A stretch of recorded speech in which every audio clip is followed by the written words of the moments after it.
Hello, graduates. To our graduates, to your families, and to our special guests, I am honored to join Chairman Ryan in welcoming you to these ceremonies. And if you'll indulge me on this special day, I'd like to start with some words for our great board chairman. Chairman Phil Ryan, a graduate of WPI's centennial class of 1965, has much in common with you today. Like you, he's graduating. He's graduating from an important role, that of board member and chair. You may know Phil most recently from his service as our interim president at WPI in the 2013-14 academic year, but his connection and devotion to this university spans decades. Phil's term as board chairman, and in fact as a voting member of our board, ends on June 30th, and he will transition to being a trustee emeritus. Speaking personally, I could not have asked for a better partner, mentor, and boss in my first 2 years at WPI, and WPI could not ask for a more devoted supporter. Please join me in thanking and congratulating my friend and colleague, a distinguished WPI alum and former president, Chairman Phil Ryan.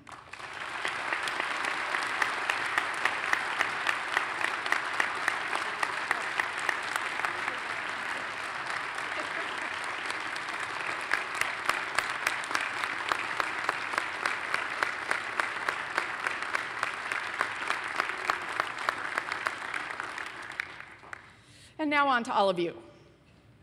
Congratulations to the graduate class of 2016.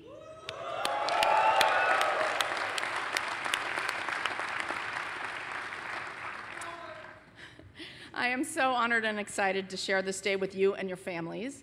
This is a very special ceremony, not just for you, but for WPI too. This is our first ever graduate commencement. Nice, right? Yeah, first ever.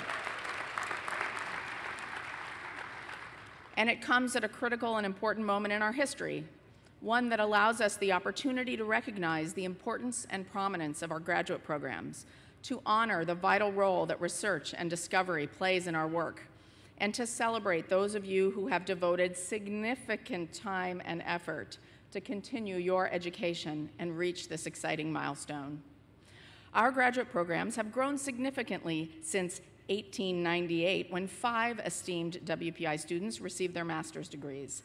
Today, we confer 750 degrees. Yeah. We've certainly come a long way.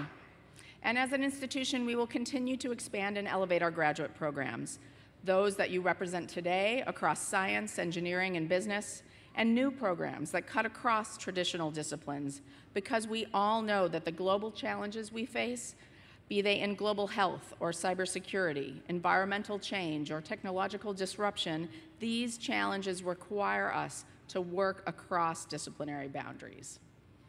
The paths of the graduate students receiving their degrees today are as diverse as the degrees they accept. Some of them have recognized the importance of completing a master's even as they were working on their undergraduate degree with us. For these students, this will be your second degree from WPI, and we are very proud to have you as double alumni. We also have almost 200 students who are receiving graduate degrees through our corporate and professional education programs, often in collaboration with your employers. I'm especially proud that WPI has partnered with companies, local and global, to enable their employees to be lifelong learners, something so critical for success in today's dynamic world. And then there are our PhD students, who today will receive the ultimate academic credential, the doctorate. These students have dedicated years of their lives to the discovery and exploration at the forefront of intellectual endeavor. They each complete and defend a complex original research project, which brings to light knowledge never before known. PhD students, you are true groundbreakers. And if your experience was anything like mine, it was often as solitary and frustrating as it was exhilarating and enlightening. Maybe, I'm just guessing.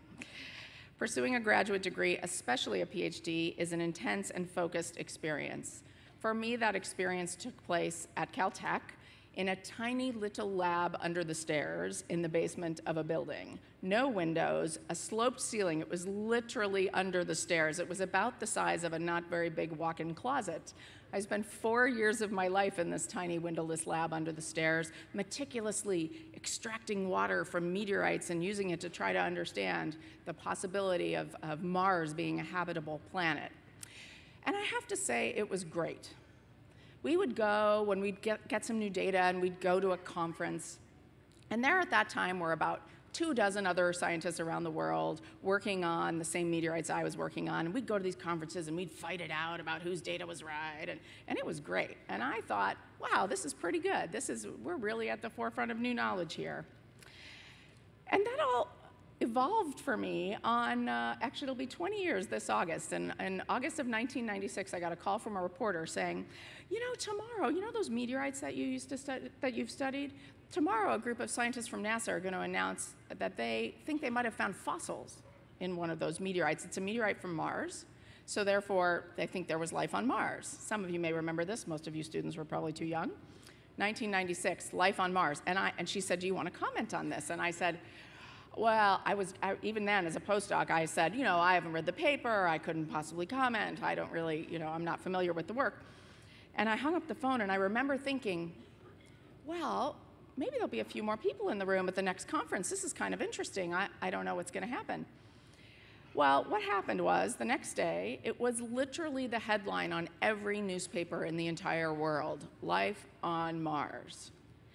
And President Clinton, Bill Clinton, President Clinton, that was not a political commentary. He was the president at the time, Bill Clinton, actually came out and made a speech about those meteorites that I used to study in the tiny windowless lab under the stairs with the sloped ceiling that was no bigger than a walk-in closet. And he was making a speech about them and this amazing scientific discovery. And the next time I went to a conference, there were 1,000 people in the room, including me up at the front saying, yeah, not so much with the fossils. I don't really think so. It's not looking so good. But yet, at that moment, what really hit me was the work of one of us in a tiny lab under the stairs, toiling away at 11 o'clock at night or 4 o'clock in the morning, touches people in a fundamental way. It has that potential. When it was the headline in every paper in the world, it was about people starting to dream about what's possible as the result of a scientific discovery. And so at that moment, it really changed the way I thought about research, about myself. At that moment, I revised my own thinking about the impact that our work can have. And that was the moment for me when my future became limitless. And yours is too. Today, as I look out at all of you, knowing how unpredictable my own path was, I am most struck by your potential. We can't know where you'll be in 10 or 20 years, but I do know this: in true WPI fashion, you will all make an impact. And so as I close, I leave you with 2 more requests. I challenge you not only to focus on boldly grasping opportunities, but also on taking responsibility. With this education and your capabilities, we know you will do well in your career, do well for your families. My charge to you, graduate class of 2016, is also to be sure to do good for your community, for the nation, for your planet, and Mars too, if you are interested in that sort of thing. Your WPI education has prepared you to make an impact on a much broader stage, and so apply what you've learned here for good. I, for one, can't wait to see what you achieve. And second, I ask you to stay connected to us here at WPI. Help us continue to elevate this place. Help us spread the word about what's happening here. Share with others what you got out of your experience here, and come back from time to time and share your story with our current students. You are a part of the WPI family forever, and it is this family that makes WPI so special. Our family is on the move, and we want you with us. Congratulations once again, and best wishes to all of you, the great graduate class of 2016. Thank you.